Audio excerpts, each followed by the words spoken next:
सूरज केरे उगने पहुंचे नगरे अंजार, हट पट सब उमड़िया खुलिया सकल बाजार। अब भगवान कहते लीजिए बाबा जी आगे आपका अंजार, अब मुझे आज्ञा दो। महर्षि जी कहते जावे कट तू कहाँ जा रहा है? पूर्ण पावला कौन गाली? ठाकुर जी कहते बाबा जी पूर्ण पावले के टाइम में बराबर आ जाओ, अभी मुझे जाने दो, जरूरी काम है, पत्नी को अकेले छोड़कर आया हूँ बिना बताए। भगवान कहते अभी तो मुझे जाने दो। भगवान तो गए, भगवान के जाते ही वो गाड़ी जैसी हालत में पहले थी बिल्कुल वैसी हो। अब यहाँ पर ये सब सामान निकाल रहे हैं, तो सुबह सुबह कोकलिया जी महाराज, कौन कौन थे?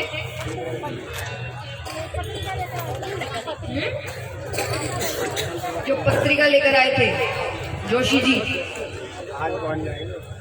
वो काम से कहीं सुबह निकल रहे थे, तो उन्होंने देखा, तो देख के कहते हैं कि नरसिंह जी तो आ गए।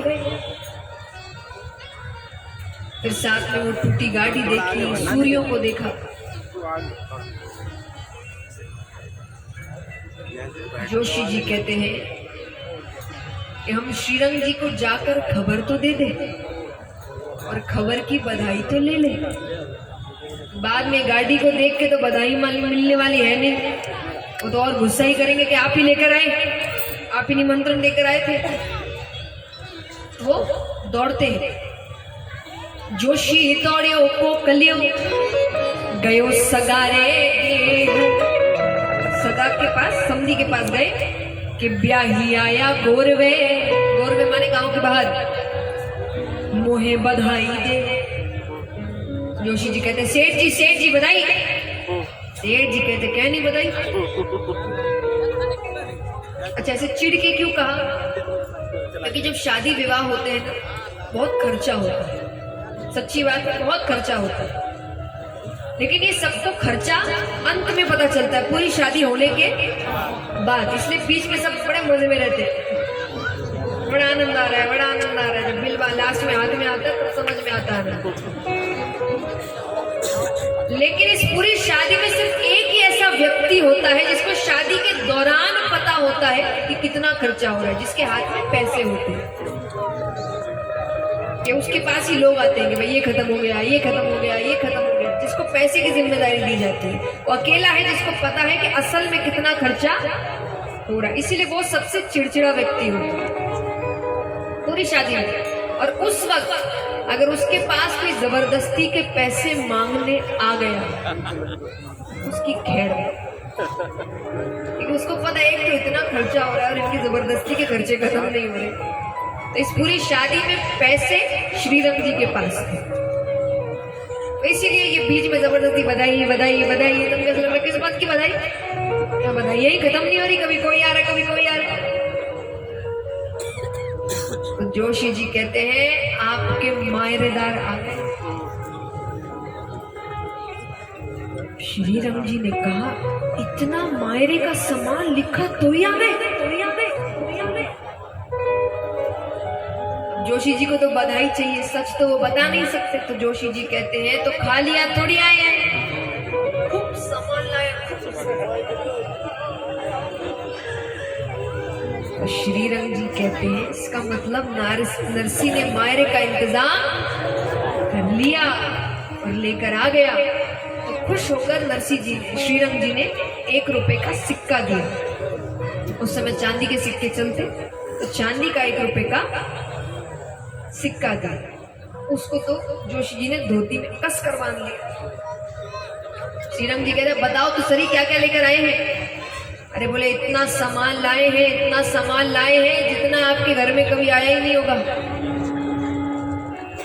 तुम्बी कौन लेकर आता? गलत नहीं बोल रहे हो, ऐसा सामान आपके यहाँ कभी आया ही नहीं होगा। तुम्बी कौन घर में लेकर आता है? श्रीरंग जी कहते कपड़ा लत्ता भी लाए कि नहीं? बोले कपड़ा कपड़ा तो इतना, ऐसे नए डिजाइन का कपड़ा कभी आपके बड़े नहीं पहने होंगे। श्रीरंग जी कहते लगता है कोई जरिया का थान वान लिया है, जल्दी बताओ। जोशी जी ने कहा कि हमको बधाई तो मिल गई, अब इनको भाटा पकड़ाओ। जोशी जी कहते हैं पोशाकारी जेठ थे तो पूछो ही काई। जब क्या पूछ रही है, लाए वो नहीं लाए? अरे बड़ा बड़ा तुम्बा लिया समधियों के लिए बड़े बड़े तुम्बा लाए। एक तो लिया 6 ब्याही कपड़ा हंदी पोट, और उसमें किस किस के लिए सामान है? भाई बंद ने टोपियां और घर वाले लंगोट। श्रीराम जी कहते ये सामान लाया है, तुम्बा तुम्ही का क्या करें हम? श्रीराम जी कहते लाओ 1 रुपया वापस कर। जोशी जी कहते ली हुई बधाई तो मैं वापस नहीं करूं। जोशी जी तो गए, यहाँ गांव के लोग आए जिनको जिम्मेदारियां सौंपी गई थी ठहराने की, क्योंकि देखिए शादी विवाह में कोई भी एक स्थान बुक नहीं होता, एक होटल बुक नहीं होती, 2-3 होती है। एक एकदम 5 स्टार जिसमें बड़े बड़े मेहमान रुकते हैं, एक थोड़ा बीच का जिसमें खुद का ही परिवार रुकता है, एक एकदम ही धर्मशाला आदमी के हिसाब से रुकाते हैं। तो गांव वाले आए जिनको जिम्मेदारी सौंपी गई थी, वो कहते हैं कि श्रीरंग जी आपके ब्याई जी आ गए, बताइए इनको कहाँ ठहराना है।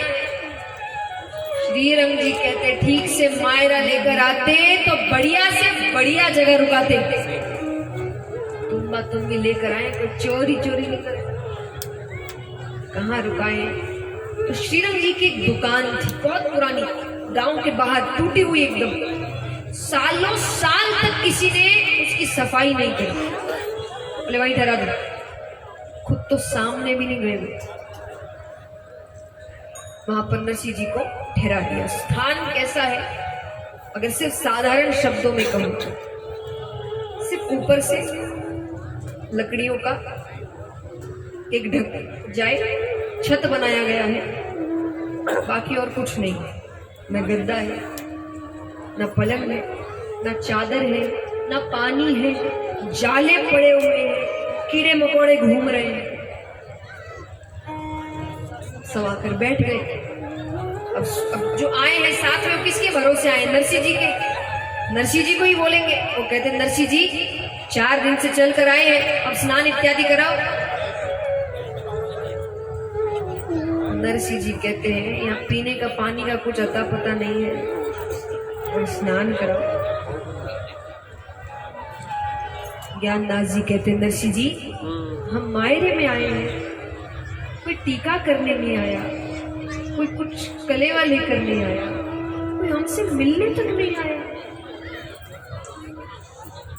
नरसिंह जी कहते हैं हमारे जैसे मायरेदार होते ऐसे ही आते, बेटा बेटा राम राम करो।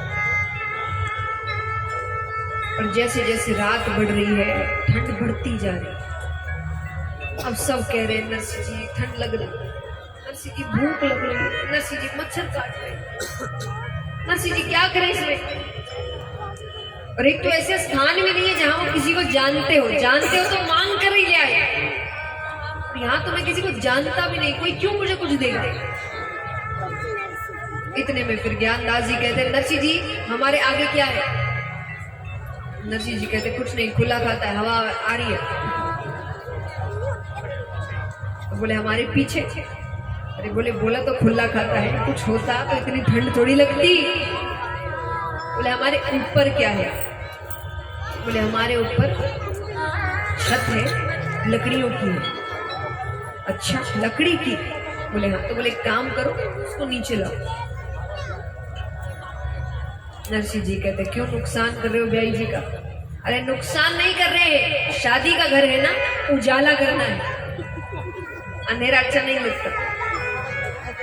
वो कुछ लकड़ियां गिराई नीचे। बोले अब क्या करें। बोले अब लगा दो तुली, आकर लगा दो। अरे नरसिंह जी कहते मायरे में कुछ लाई नहीं, और ब्याई जी का नुकसान और कर रहे हैं। नुकसान नहीं कर रहे हैं, उजाला कर, और लगा दी। वो लकड़ियां धड़ कर जले। आग की ताप में ठंड नहीं लग रही, उजाला के कारण सब कीड़ा मकोड़ा भाग गया। ठाकुर जी ने अच्छी व्यवस्था कर,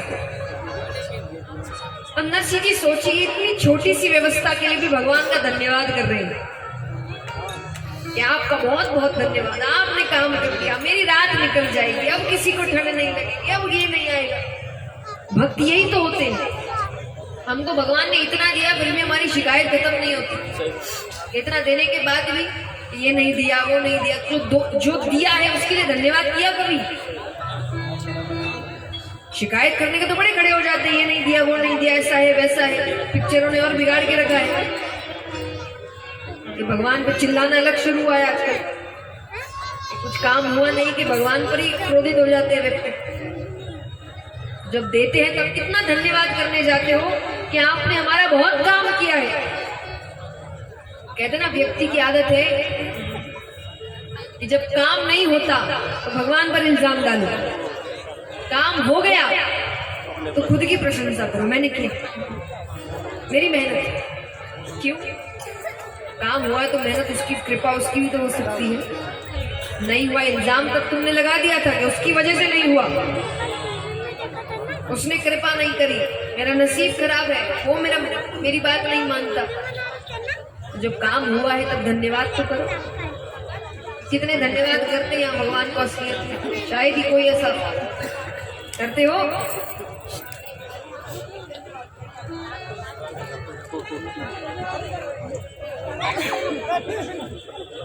आराम से, वो भी कथा सुनने आया है, कोई बात।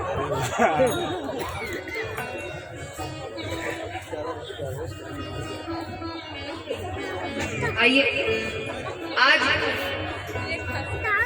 भगवान का धन्यवाद करते हैं सभी कामों के लिए जिन्होंने किए हैं आज तक हमारे लिए। और काम उन्होंने किए, परिणाम किसका हुआ?